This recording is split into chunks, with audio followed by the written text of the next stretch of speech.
धोखा हमारे साथ किया, भोगोगे तुम। ये जो निकलता है ना भोगोगे, ये अकाट्य होता है।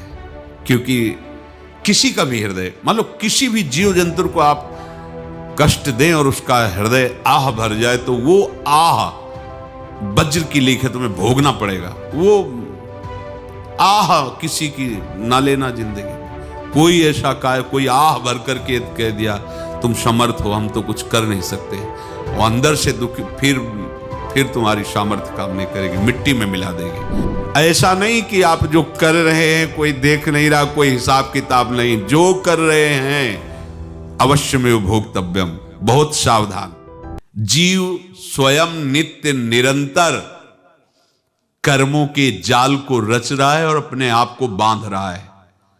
आपको मुक्त होना है, बंधना नहीं है। जीव का जन्म कर्मों के अनुबंध से होता है, कर्मों के बंधन से होता है, और उसको अपना ऋण चुकाना होता है। कर्मानुबंध ये बहुत सूक्ष्म विषय है। जैसे आप जिस परिवार में जन्म लिए हैं, तो उस परिवार के लोगों से आपका ऋण है, इसलिए उसी परिवार में आप आए हैं। और ऋणानुबंध उसको बिना चुकाए या बिना वसूल किए आप वहां से जाएंगे नहीं। आपको लेना है तो वसूल करना है, और देना है तो चुकाना है। ये पूर्व के जन्मों से निश्चित किया गया है। जैसे किसी के यहां पुत्र हुआ, जन्म से ही पैसा खर्चा शुरू हुआ, जो बड़ा हुआ तो उद्दंडता के द्वारा मार पूरे परिवार को क्लेश पर क्लेश देता चला जा रहा है। ये तुम्हारे कर्म का फल है। या ऐसे शक्तिहीन बुद्धिहीन ऐसे पागल पूरे जीवन सेवा करो, तुमसे अपना हिसाब चुकाने के लिए वो आया है। अब परिवार के जो सदस्य जुड़े आके, मतलब पत्नी आते ही पूरी हृदय में आनंद, परिवार में आनंद, और जीवन भर वो आनंद ही सुख देने के लिए उसका जन्म हुआ। वो अपना ऋणानुबंध मुक्त, और आते ही भयंकर क्लेश खड़ा कर दिया, बीच में दीवार और झगड़ा ऐसा, फिर अतरे दिन मारपीट शुरू, कलह अशांति, पूरा जीवन नरक हिसाब करने आए। यहां ऋण चुकाए बिना कोई जा नहीं सकता, ऋण चुकाना पड़ेगा। किसी का ऋण वसूल करना है तो किसी को ऋण चुकाना है, दोनों काम करने होते हैं। अनेक जन्मों में अनेक लोगों के साथ हमने जो बर्ताव किए हैं, अच्छे या बुरे, वो होंगे। अब किसी आदमी को हम जानते नहीं, अचानक मिला, अचानक टक्कर लगा और मार पीट गाली गुप्ता सब कर दिया, चुपचाप सह लो। क्यों? ये आपका हिसाब है, पूर्व का हिसाब। हमारा उससे कोई द्वेष नहीं, कोई संकल्प नहीं। अचानक घटना घटी और हमसे द्वेष करने लगा, हमें पीटने लगा, हमें गालियां दे, ये हिसाब है, चुपचाप सह जाओ। अपने घर का भाई ही भारी दुश्मन बन गया और क्लेश, हिसाब है। एक प्रभुदत्त ब्रह्मचारी जी की वाणी में पढ़ा था, एक महात्मा जी भ्रमण करते थे, तो उस समय असरफियां चलती थी, मोहरे असरफियां, तो उनको भेंट में देते लोग। तो या तो ठाकुर सेवा में लगे तत्काल, या संत सेवा में तत्काल लगे, उसका संग्रह करके डोलना ये ठीक नहीं है बैरागी के लिए, सिद्धांत में ये ठीक नहीं है। तो जब 2, 4, 6, 8 ऐसे मोहरे हुई, तो उन्होंने विचार किया कि और भ्रमण करके जब काफी मोहरे हो जाएंगी, तो प्रयागराज में जब कुंभ पड़ता है, एक बार पूरे सब अखाड़े के संतों को, अलग अलग संप्रदाय सब संतों को बुलाएंगे और सबको पुआएंगे। अब साधु है तो यही विचार करेगा, और क्या विचार करेगा। तो उन्होंने ऐसे डंडा बनवाया, बेंत, जो ऊपर से चूड़ीदार और भीतर पोला, और मोहरे उसमें डालते गए। और भ्रमण, जहां जहां श्रद्धालु भगत थे सबके यहां जाना, और इच्छा रखना कि एक मोहर तो दे दे दक्षिणा में। कामना कोई भी हो वो बांधती ही है, ध्यान रखना। इसीलिए प्रभु जो चाहे वो करे, अपनी चाह नहीं रखनी चाहिए, अपनी चाह प्रभु की चाह में मिला देनी चाहिए। धीरे धीरे वो छड़ी भर गई, भ्रमण करने वाले महात्मा चूड़ी लगाई, इंतजार करते रहे। जब प्रयाग का कुंभ पड़ा तो चले। तो रास्ते में एक गांव में पूछा जाता है, जैसे कहीं रुको कि कोई श्रद्धालु ऐसा है जो संत सेवी है। तो कुछ लोगों ने बताया हाँ एक परिवार है बहुत संत सेवी है और आपको मिलाते हैं उनसे। हाँ ये महाराज घर में रुका, खूब अच्छा हलवा पूड़ी पवाया और जो घर के मालिक थे चरण दबाए। चरण दबाते दबाते उनकी दृष्टि पड़ी उस डंडे पे। उनका इतना मोटा और ऊपर से कुछ चूड़ी सी भी नजर आ रही, इस डंडे में तो कोई रहस्य है ही है। अब महात्मा जी को खवा पिला के सुला दिया। महात्मा जी जब सो गए तो पत्नी से धीरे से कहा वो डंडा लाओ बाबा जी का। डंडा वो चूड़ीदार जो ही खोला पलटाया तो सैकड़ों मोहरे। ऐसे संत रोज पधारे भगवान, तुम आनंद हो जाए फिर क्या। पत्नी से कहा नाप के कंकड़ लाओ। वो तो महात्मा जी तो खाए खीर पूड़ी आराम से सो रहे। रात में पूरी प्लानिंग करके उसमें कंकड़ भर के चूड़ी लगाकर सिराने रख दिया, सारी मोहरें हटा ली। महात्मा जी आराम से छड़ी उठाए तो वजन पक्का। वैसे बड़े लोग चतुर होते हैं पर ये नहीं जानते कि कर्म कितना भयानक होता है। और उनकी कोई संतान नहीं थी पर धन में इतना प्रेम उनको था। बहुत सावधान। साधु महात्माओं के पास जो अर्थ है, गृहस्थी अगर आता वहीं से है पर अगर उसको जोर जबरदस्ती या किसी छल कपट से तो वो उसका विनाश ही करता है। आज तक का प्रमाण है। अब उनको ये भाव पता नहीं होगा या पता होगा तो लोभ के कारण वो उसको मान नहीं पाए होंगे। महात्मा जी गए प्रयाग में, किसी अखाड़े पर रुके और वहां प्रार्थना की कि कल जो है संपूर्ण अखाड़ों का निमंत्रण किया जाए और सब संतों को भोग पवाया जाए और उनको दक्षिणा भी दी जाए। महंत ने सोचा कि बहुत बड़ा है तो उत्सव है, क्योंकि प्रयाग में कितने हजारों संत महात्मा सब। तो उनका महाराज बोरों इसमें चीनी और टीनों घी लगेगा, सब व्यवस्था। बोले आप मंगाइए, एक एक हिसाब हम करेंगे, हमारे पास सब व्यवस्था है। बोले कुछ तो पहले दे दो, वो इकट्ठे देंगे हम। उनको था कि अगर हम छड़ी खोला और दो चार मोहरे दी, किसी को पता लग गया तो गड़बड़ हो सकती। बोले हम भंडारे के समय आखिरी में सब कुछ आपको दे देंगे। ठीक है। वो अपने पास से पैसे लगाकर खूब जितना सामग्री सब लाए लाखों की और सब संतों को निमंत्रण कर दिया। संत जन निमंत्रित हो गए, भंडारा बन रहा है। तब वहां के महंत है और उनका देखो भंडारा भी बन रहा है, संतों को निमंत्रण। अब आप अर्थ की व्यवस्था कीजिए, क्योंकि इतनी बड़ी हमारी सामर्थ्य नहीं थी जितना हमने किसी तरह हमने व्यवस्था की। अब मुझे अर्थ चाहिए, तभी आगे की व्यवस्था बढ़ेगी। संतों को दक्षिणा देंगे और जिनसे अर्थ लिया उनको दे। देखो रसोई बन गई है सब। उनका छत में विश्वास नहीं तो ये अभी चूड़ी खोली। उनको तो था ना कि मोहरे हैं कंकड़। तो अब जैसे कितना उनको सदमा लगा होगा, हजारों संतों का निमंत्रण, रसोई बन, मतलब संत हो के छल कपट। तो उनका महाराज आपने तो हमारा नाश कर दिया, जो महंत थे। अब बताओ रसोई बन गई, संत निमंत्रित हो गए और आप ये कंकड़ दिखा रहे हैं हमको। आपने तो हमें बर्बाद कर दिया, हमारी इतनी सामर्थ्य नहीं थी, आप पहले बता देते। संत होकर ऐसा छल कपट। अब वो बोले तो क्या बोले, क्योंकि उनको पता था कि मोहरे हैं इसमें। अंदर से उनका चिंतन गया उसी सेठ के पास, अच्छा ऐसा धोखा हमारे साथ किया, भोगोगे तुम। ये जो निकलता है ना भोगोगे, ये अकाट्य होता है। क्योंकि किसी का भी हृदय, मान लो किसी भी जीव जंतु को आप कष्ट दें और उसका हृदय आह भर जाए तो वो आह वज्र की लेख है, तुम्हें भोगना पड़ेगा। वो देखो भीष्म जी को भोगना पड़ रहा है ना। सांप को ऐसे धनुष की नोक से उठाया और बंबूल के कांटों के ऊपर फेंक दिया, कई दिन तक शेदा हुआ, वो आह भर करके मरा। तो आपको 6 महीने बाणों की सैया पर आह किसी की ना लेना जिंदगी में। कोई ऐसा कोई आह भर करके कह दिया तुम समर्थ हो, हम तो कुछ कर नहीं सकते। और अंदर से दुखी, फिर तुम्हारी सामर्थ्य काम नहीं करेगी, मिट्टी में मिला देगी। फिर ये तो संत थे और भगवत आराधना के लिए, संत आराधना के लिए ही ऐसा किए हुए थे। अब इनका कैसे मुंह दिखाएं?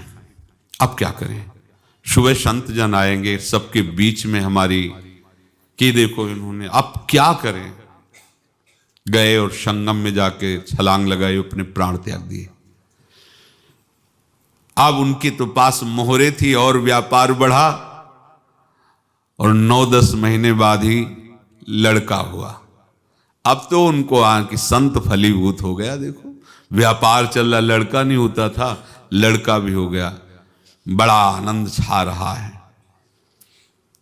जब से वो प्रकट हुए और धन की वृद्धि शुरू हो गई, पढ़ाई लिखाई में उनके खर्चा हुआ सब, बस बीमारी शुरू हो गई उनके शरीर में। अब उसमें पैसा जाना शुरू हुआ।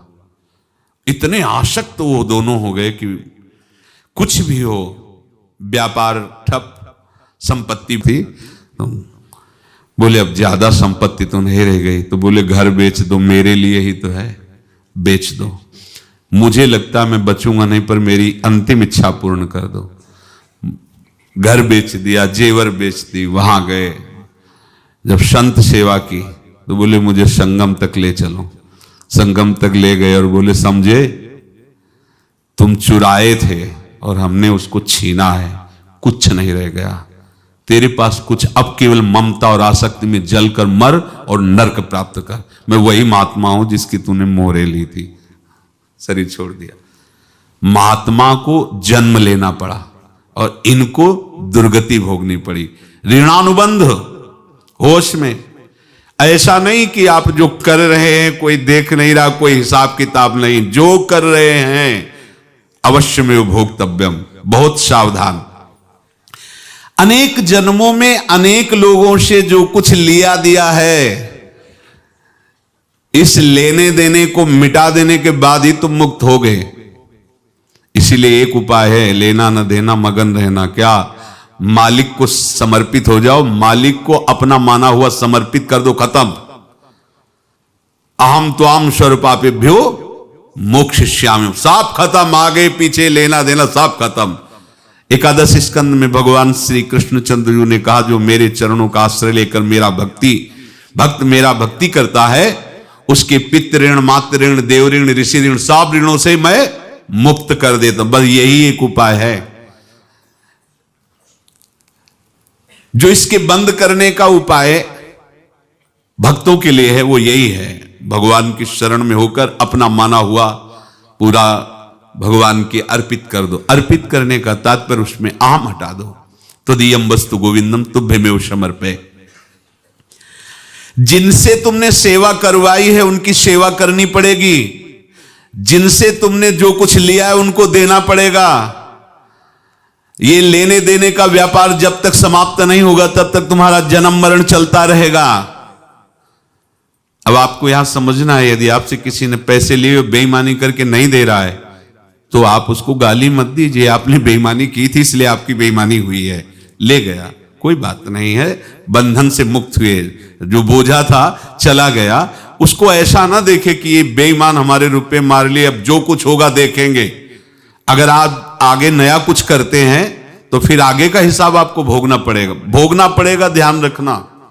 ऐसा नहीं है कि आपको भोगना नहीं पड़ेगा। एक ही उपाय है कि अब जो शरीर धारण किए इसी में जो भोग ले, आगे ना होना चाहिए। तो क्या करे? सर्वतो भावेन भगवान की शरण ले ले। ये तो सर्वाणि कर्माणि मयि सन्न्यस्य मत्पराहा अनन्ये नैव योगेन माम ध्यायन्तु उपासते तेषाम् अहं समुद्धर्ता मृत्यु संसार से। ये बड़ा कठिन है पार होना, कोई छोटी मोटी बात है। एक महात्मा बाल्यावस्था से भजन करते थे, शालिग्राम भगवान पास रखते थे और उन्हीं की आराधना करके बस पाठ, नाम, जप और भ्रमण करते थे। यौवन अवस्था थी, गंगा जी के किनारे अपने ठाकुर को विराजमान करके स्नान करने के लिए कपड़ा ही उतार रहे थे कि 90 लोग आ गए, भाला तलवार सब लेकर, मारो मारो इसको मारो, घेर लिया। तो उन्होंने हाथ जोड़कर कहा हमने क्या अपराध किया, कोई सुन ही नहीं रहा।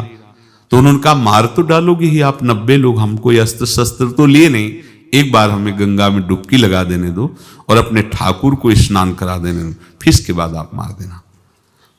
भगवत इच्छा से वो लोग रुक गए, स्नान किया और अंदर से प्रार्थना की, प्रभु ये क्या लीला है आपकी, आपके सिवा मेरा कोई है नहीं और ये मुझे मारना चाहते हैं।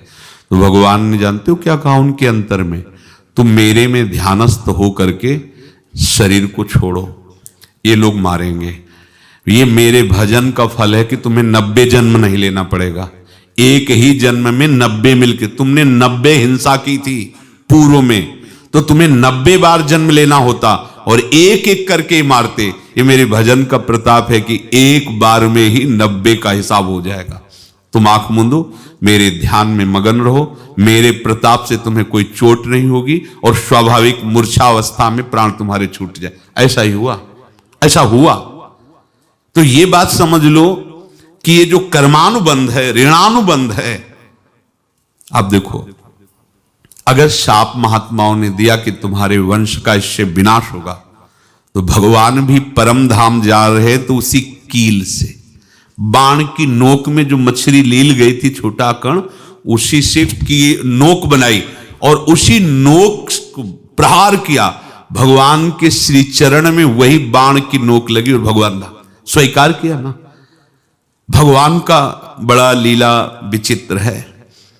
अगर छुप करके उधर रामावतार में बात, तो इधर ऐसे स्वीकार किया है भगवान ने। ऐसा कहीं नहीं दिखाया कि मैं भगवान हूं तो मैं अपने लिए, ऐसा नहीं दिखाया। नारद जी का हित किया पर नारद जी ने श्राप दिया तो भगवान ने स्वीकार किया। बंदरों ने ही सहायता की, जैसा बोले थे वैसा। ये लीला इस शरीर में भोगनी पड़ेगी। हाँ, ज्यादा को कम में भुगता देंगे, पर अब अगला शरीर ना मिले इसके लिए सर्वतो भावेन भगवान के आश्रित हो जाए। जैसे आपने दुकान